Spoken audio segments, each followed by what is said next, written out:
They may look factory built, but underneath that fiberglass body is nitrous burning horsepower, because attacking 200 feet of mud is not what most people would consider a Sunday drive.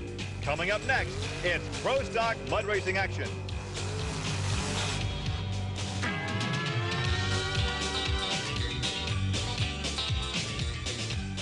This is Trucks and Tractor Power, featuring the all-stars of NMRO Mud Racing.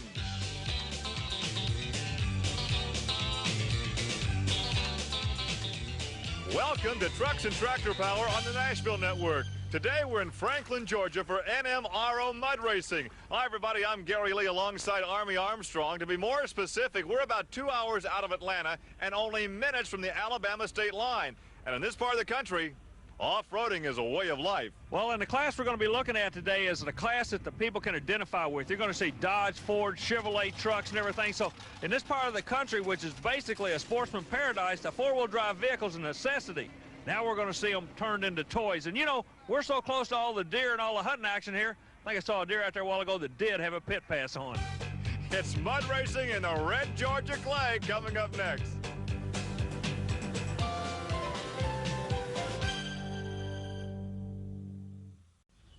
A pickup truck is a mainstay on any farm here in the South, but I tell you what, a good rainstorm could turn this path into this, a mud bog. This one, in fact, is 200 feet long. The mud is 14 inches deep.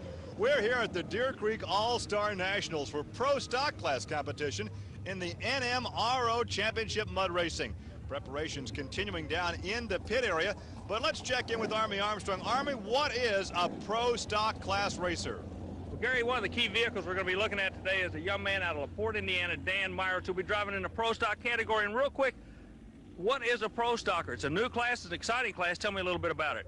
Army, we wanted a class in the National Mud Racing Organization that the average person could identify with. So we make these things with Chevy, Ford, recognizable bodies. We wanted it to be exciting, so we allow the cut tires on it. We allow nitrous oxide. We held it down with no blowers and things like that, but it's still a pretty exciting sport. Well, this has turned out to be probably one of the most popular classes in 1991. Let's sit back and watch it. Dan's going to be carrying the colors for Chevrolet, but all those Dodge and Ford boys are going to be going after him big time. And a Toyota is coming up right now. I think that's a contradiction when you use a carburetor to cut the horsepower and you use nitrous oxide to boost it. Yeah, but Gary, that nitrous oxide makes horsepower real quick. We talked about Toyota, but he relies on Chevrolet to make that horsepower for this Toyota. They go by the name of the Lawman, Gary. Well, this is Mike Henderson. He is from Montgomery, Alabama. He, in fact, is a police officer. Look at the lights on top of that Toyota. Chevy power. Oh, man, you got the blue lights on top of the vehicle, but a red light on the starting line. He will not get any time, receive no credit for that run. He jumped the starting system. The replay comes up. He's going to get all for naught today in Franklin, Georgia. Well, look at him sawing that steering wheel, a rough ride through the 200 feet of mud. Yeah, but Gary, the story's the same. When the Lawman went through the red light, he got no points, no nothing. Didn't get a ticket, though. As we take a look at the purple Chevy S10, this is Carlton Stroud. They call him Skeeter. Okay, now Carlton has already purged the nitrous. They talked at the beginning about being able to run NOS nitrous on it. That makes instant horsepower. You referred to the fact you're trying to cut costs down. But boy, that nitrous will make quick horsepower for you in a hurry. It's instant horsepower. Let's watch him when he leaves the starting line. Army has a fire. He has a problem on board. He's got a fire, but he's taking it out the back door, and the fire's still going. A 434, that's a good time for him. He's still on fire, Gary. I don't think he knows it. He may have had a problem with the nitrous oxide bottle. When he hit that, it exploded. But keep in mind, they're burning alcohol. If it coughed back up to the carburetor, that alky can burn without a flame, so he could be on fire, and we can't visually see it. Exactly. The only way he's going to be able to tell us to watch a ripple over the top of the carburetor, and they're going to it. He is on fire, Gary. Well, that's not the alcohol burning then. Yeah, but Gary, what happened? The alcohol caught the filter on top of the engine on fire. The breather's what was burning. So the crew is standing down there with Skeeter, the driver, and they survey whatever damage may have occurred in the engine compartment. As we take a look again, you'll see as he hits the nitrous oxide, something explodes. There are the flames. Now, the flames appear to be snuffed out as he completes the run. And we take a look at our next competitor, Ronnie Reed, appropriately named Hot Stuff. We just had some hot stuff. And I think, Army, you have caught up with Skeeter. What's he have to say? Skeeter, do you have any idea you had any kind of a problem in the bottom of the truck during the run? No, just I heard a little popping coming out of first gear, and the rest of the time it was cooking on, but my son tells me it was on fire most of the way down there. Yeah, it was on fire all the way through the traps. What about at the finish line? When did you know you were on fire? When I let off and I seen the smoke come out of my breather, out of my port there. Everything's okay now, though? As far as I know, the distributor's melted, but I think we'll be running again. A never say die attitude in motorsports. Once again, Ronnie Reed out of Meridian, Mississippi. All right, now, Gary, we've seen a Toyota powered by Chevrolet. We've seen an S10 Chevrolet with the big block setup. Now we got a GMC coming out. He runs another big block setup with the NOS nitrous oxide system, so let's see what's going to happen. I'm watching the track, Gary. Do you see anything setting up with the track as far as a groove for this particular class? Well, of course, 14 inches deep and a couple of real ruts are beginning to develop. It looks like he's bogging down because the ruts are so deep. Yeah, that's what it looks like. The axle housing, is that what it looks like to you? Is actually dragging in the mud. A 561, not the time he was looking for by any means. A very slow run for Ronnie Reed out of Meridian, Mississippi. And once again, we talk about the 14 inches of mud, and they've got a couple of deep ruts down there, and they're dragging bottom. Here's a good look at Showtime, a Chevy Love, 355 cubic inches. Yeah, you're talking about Showtime, but we're going to talk for a minute. These are the guys that make this all possible. They're the owners of the Deer Creek Motorsports Park, and they bring mud racing first class to this part of the country. They do a great job. Now it's a labor of love for them as we take a look at Hal Richardson. He comes in over from Showtime. Hal comes over from South Carolina. Beautiful, bright colors. He also has the windows rolled up to keep the cockpit clean. He's a very smart man. Runs a 355 cubic inch Chevrolet engine. He's not able to get on. I cannot understand why they keep running in the track as the man in front of them, Gary. Why don't they go over and run in a different part of the track? He goes a 526. The motor sounded good, but it seemed like he was dragging all the way through. Well, so often in this type of competition, we like to see a vehicle skim across the mud. Obviously, if you're following in somebody else's tracks, you're getting bogged down. Look at the undercarriage. Everything is dragging on that mud. Exactly, and they're just making a rut worse for the guy behind them. Speaking of behind them, who's coming out next? Well, coming up next is Donnie Wilborn driving a truck owned by Butch Glover. This is Delta Force. It's the Chevy Love. Well, now, Donnie's kind of a unique situation. He's actually a hired gunner in the sport. He's a paid driver. He drives his own truck in competition. But Butch hired him to drive this truck. Yes, it's an S10 Chevrolet, but it's powered by the Oldsmobile engine, Gary. And a good run, despite the fact he's still right in those ruts. 4.284. That is the best so far for Delta Force. One of the things I'm trying to figure out about the sport, we keep talking about the ruts and everything, the different engine combinations, but notice the short front tires in the front, big tires in the rear, but why they stay in the same track of the guy in front of them, I just can't understand that. Yeah, to underscore what you're saying, we have a replay coming right at us, and you can see those deep ruts. He's right in there, not trying to use a new pad. Still has a good run, but still he's right down those ruts. And of course, a rather unusual vantage point in the back of your pickup truck, up close to the action. Here's Army. The interesting thing about the class is a different engine combination. We told you in the opening show, Dodge, Ford, Chevrolet, and what have you. But right now, Johnny, you're powered by a unique engine. We noticed you're powered by Oldsmobile. Yes, sir. I drive this truck for Butch Glover. I just started. I drive the White Lightning truck, and he asked me to fill in for an alternative here. It's a fast ride. Yeah, the Oldsmobile sets on top, so who would have thought we'd have come to a truck race and an Oldsmobile being in the lead? He's on top right now, but believe me, everybody else is putting the war paint on in the pit area and going after him. I'll show you what I mean. Look at the starting line. And one of those drivers ready to shoot him down is Dan Myers. We talked with Dan earlier out of LaPorte, Indiana, the northern portion of the Hoosier State. He drives the short and sweet Chevy with the big block Chevrolet engine. And there he is receiving his hardware as the 1990 NMRO Pro Stock Champion, the plaque and the ring. But right now he's not dressed in a business suit because he has his working clothes on this afternoon. He's going to get muddy. But Gary, I tell you what, he's going to get down to business real quick. This short wheelbase Chevrolet setup seems to really plant the horsepower for him. You know, this sport's a whole lot like drag racing. I'm trying to draw similarities. The sounds are very similar to drag racing. You deal with the vehicles with the heavy flywheels, the driver set in them. The rhythm's about the same. But man, these guys are really working on the other end of that track. The end zone camera lets you see how hard they're getting jerked around up in there, and it's just amazing. Now, you don't fight a steering wheel like that when you're in a slingshot dragster. No, they're hooking. a lot of movements, almost like a sprint car and a tacky track. He goes at 370. So, man, he's right in the middle of this thing. Well, he's on top of the standings right now, 3.709 for Dan Myers out of LaPorte, Indiana. Take a look again. Now, he actually got off to the left of those ruts we were talking about. He left in the same spot, yes, but immediately moved about 6 inches to the left, and it worked for him. Well, here's a look at the crew talking to Mike Loudermilk Jr. We'll see him in competition a bit later, but right now, here's the king of the hill.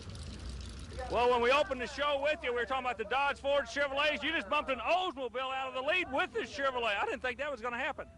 Well, you never know what's going to happen in a good mud race like this. It was a good ride, I'll tell you that. This is a good class, isn't it? These people are really getting into it. It's going to be pretty exciting with the cut tires. You know, we're going pretty fast, and that's what everybody wants to see. All the Chevrolet people are happy, the Ford people are mad, and the class is just getting going. Let's see how it winds down. Good luck to you. Okay, thank you. We take a look now at a guy who is always tough as we look inside the cockpit at bad influence driver Joe Kinzer. He's coming up shortly. Army Armstrong and Gary Lee back at the Deer Creek Motorsports Park in Franklin, Georgia, where Dan Myers finds his short and sweet on top the heap at 3.709, then Donnie Wilborn and Carlton Stroud. Competition continues now as we take a look at Joe Kinzer. The truck is bad influence, a 1985 Chevy S10 with a big block Chevrolet power plant. Well, Myers was showing us a minute ago it can be done as the Woodstock, Georgia native goes to the lane. They're all leaving in the same launch pad area, but Myers moves 6 inches to the left. Let's watch this front camera angle and see if he does it. He moved a little bit to the right. Now he's going to the left. Now he's out of shape, Gary. He's totally out of shape, but he kept his foot in it. A lot of shutdown areas, 3.786. A good run, but not quick enough to take the lead. Gary, I figured it out. They're launching from the very same spot, but then they just want to move about 3 or 4 inches one way or the other and right on the edge of that groove we were talking about earlier. Watch the replay. Of course, the starting line is packed down, so they're getting a good jump, a good bite, but then they're trying to get up on top of the mud by steering right or left. Exactly, and in this case, he actually came out of that rut, and a short wheelbase, about like a sprint car on a slippery track, he had his hands full. Right now, Army, you're down there with Joe Kinzer. Joe, you come into this thing with a little S10 Chevrolet taking one of the wildest rides we've seen in the sport. Yeah, I'm known for driving crazy and stuff like that, and track's getting real bad today because it hadn't had a week to set and sorted itself out and everything. So, well, you're looking good out there. One of the things I'm noticing, you guys that follow racing notice it too, it seems like the wildest driver in the sport is the quietest guy when it comes time to do an interview. He lets his driving do the talking for him. Is that Dr. Jekyll, Mr. Hyde motorsports persona we talk about? I tell you, but there's another group of Kinzers in Indiana the same way. Who we got coming out now, Gary? John Lynham in the Mudslinger from South Carolina, 1988 Ford Ranger. Big 460 Ford power plant with the groundhog tires. Myers stays on top of this thing with the Chevrolet. The 370's the time they're trying to bump after. Mudslinger looks good, goes right down the middle. What's his time, Gary? Well, he had a good time despite the fact he stayed in that groove at 3.727. Excellent time. He's second quick. So the track actually seems to be coming around. You got a 370 and a 378, now a 372. So I guess a mud track, like any kind of racetrack, can come or go away from me, Gary. It looked like he may have had more ground clearance, so that truck may be set up a little higher. Good point. That's a good observation. Well, they're working on the night shift. Darrell Calloway and his crew with the Valvoline sponsorship, a good-looking race truck. Yeah, he's over from North Carolina. These guys with Galloway's four-wheel drive center, they've been involved in a lot of different motorsports. He would not have come over this far had he not thought he could be a player before the afternoon's over. Speaking of players, who's coming out now? I like the name of this truck, Spoiled Rotten. We saw him earlier, Mike Loudermilk Jr. out of Vero Beach, Florida. Yeah, he runs the Super Swamper tires. You know, there's a tire war going on here. You got Super Swampers and groundhogs and mudders and everything else. Everybody's got their own idea of what works, but what happened here? Bogged down. Yeah, I don't think he got on top of the mud at all. Now a very poor start and a slow time at 4.112, but he lost it right at the very start. You know, Gary, this is an interesting class because everybody's got somebody they can pull for. You look at the camera angle now, look at those two grooves coming right down the middle. Family sport, mud racing, who would have thought it? Only in America, Gary Lee. Well, bring along your earplugs because it's also a very noisy sport as well as being dirty. Here we take a look at Donnie Wilburn and White Lightning. Talk about a wild combination, a Dodge pickup with a Chevrolet power plant. Gary, this is the second run he's made today. He was a gentleman driving a Chevrolet powered by Oldsmobile a moment ago. An excellent hole shot, a great run. He may have done it. Yes, look at that. The quick time today, 3.703. Gary, that puts him number one by 0.006 of a second. The replay comes up. Time in the seat is so very, very important. Remember, he had that run earlier. He knows what this track is like, what it's going to take on this racetrack. Good view here. Look at that chassis work. Look at the weight transfer. In any kind of motorsports, the chassis has to be right. Here's the guy on top of the heap. This is the second interview we've done with this guy, familiar face. He was in the lead a minute ago in another truck, goes back to the pit. He's a hired gun driving your own truck now. Donnie, second time in a row, you're the leader, and they're all coming after you. I hope it can stay. We've worked hard all weekend here, and last night I had it, got beat out 3 times after me, so I'm right there. I just hope it'll stay. Well, now as we take a close look at the tires, the cut groundhog on the truck they call Night Shift, a GMC with Chevrolet power. This is Darrell Galloway. Well, Gary, we talked about him earlier. He came all the way over from North Carolina, and if you're familiar with motorsports, you know the name Galloway and North Carolina mean horsepower. Look at this, Gary. Excellent ride. He has the lead. Yes, 3.551 for that Valvoline-sponsored GMC truck. Darrell Galloway now has the lead. Let's take a look again. What, 355? That's going to be tough to beat. The ground clearance, you brought it out a while ago. Very, very important, isn't it, Gary? Look at him coming right at you with that ground clearance for weight distribution. The driver position right in the middle of the cab. The fans look on. Let's talk to our new leader, Darrell Galloway. Well, Darrell, 355 for the Valvoline Special, an awfully strong run this afternoon. Well, the track was tough. It was better yesterday, and the ruts got deep today, and the times were down. And we went to a taller tire. We changed in the staging area because we seen how bad the ruts were, and we went ahead and changed to try to get our ground clearance up. Whatever changes you made, there were good changes. You're number one. Let's see if you can hang on to it. Thank you. So as he walks away, some congratulatory handshakes from the crew. Well, can anybody beat it? Trucks and Tractor Power coming to you today from Franklin, Georgia for the NMRO Championship Mud Racing. Darrell Galloway continues to lead with Night Shift at 3.551. Then it's Donnie Wilborn, White Lightning, and Dan Myers in short and sweet. There's a look at Darrell Galloway as he continues to watch the competition from alongside this 200 feet mud pit. And the next up, Kirk Raymond. He drives the Chevy Obsession. It's an S10 with a Chevy 427 cubic inch power plant. Bobby Vaz yet to go, also looks over the competition. Gary, I believe in this class, it's better to go at the bottom of the class. The times are progressively getting quicker as we go into the field. We only have 2 more trucks left. 3.55 is a quick time. Session goes through a good run. What was his time, Gary? An excellent run, but not quite fast enough. That is second fast at 3.664. So the track is definitely coming to these guys. I think it's Galloway said earlier, you look at the track, you put taller tires on. If I were in a pit area right now, I'd be looking for wagon wheels. I'd be jacking that truck up as high as I could get it for ground clearance. Well, they load up showtime as we go back and talk to the man in second place. Kurt, a 3.66 makes you second quick. That's not bad this type of competition. No, it's not bad for the way the track was today. It was real rough and really couldn't hook up. Looked like a Bronco rider in about the last 40 feet. The back end kicked up on you, had to keep powering into it. Yeah, it was rough. Hang in there, you're setting number 2. Let's see if you can hold on to it. Thanks a lot. And as he walks away, perhaps a little disappointed, we take a look at Bobby Vaz in Taz 2 from Tallahassee, Florida. Time to beat 3.551, our final competitor. Oh, he has a problem right off the start, Army. There you got a transmission going away. He needs to back out of this now. There you go. Very wisely shuts it down.